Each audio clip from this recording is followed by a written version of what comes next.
ভারতের সামরিক বাহিনী বলতে বোঝায় ভারতীয় সেনাবাহিনী, ভারতীয় নৌবাহিনীর ও ভারতীয় বিমানবাহিনী এবং একাধিক অন্যান্য আন্তঃপরিষেবাদাতা সংস্থাকে নিয়ে গঠিত ভারতীয় প্রজাতন্ত্রের সামরিক বাহিনীকে।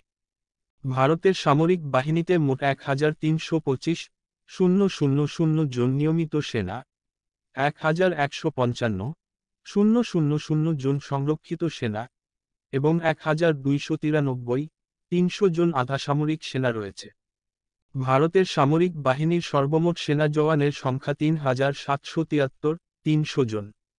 ২০০৬ সালের হিসেব অনুযায়ী, ভারতের সামরিক বাহিনী গণপ্রজাতন্ত্রী চীনের পরেই বিশ্বের তৃতীয় বৃহত্তম সামরিক বাহিনী। ভারতীয় উপকূলরক্ষী বাহিনী, কেন্দ্রীয় বাহিনী এবং স্ট্র্যাটেজিক ফোর্সেস কম্যান্ড সেনাবাহিনীর প্রধান সহকারী বাহিনী।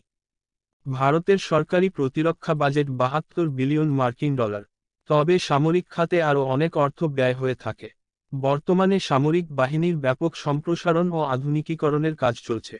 ভারতীয় সামরিক বাহিনী সক্রিয়ভাবে সামরিক মহাকাশ কর্মসূচি পরিচালনা করে থাকে।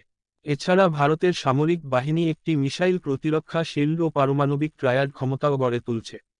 ভারতের সামরিক বাহিনীর ভাণ্ডারে পরমাণু অস্ত্র, কম ও মাঝারি দূরত্বের ব্যালিস্টিক মিসাইল এবং পারমাণবিক অস্ত্র বহনক্ষম বিমান ও নৌযান রয়েছে।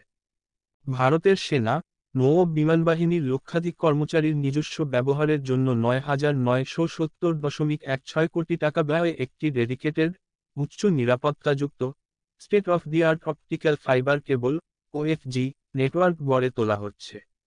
ভারতীয় সামরিক বাহিনী কেবল এই নেটওয়ার্ক ব্যবহার করবে।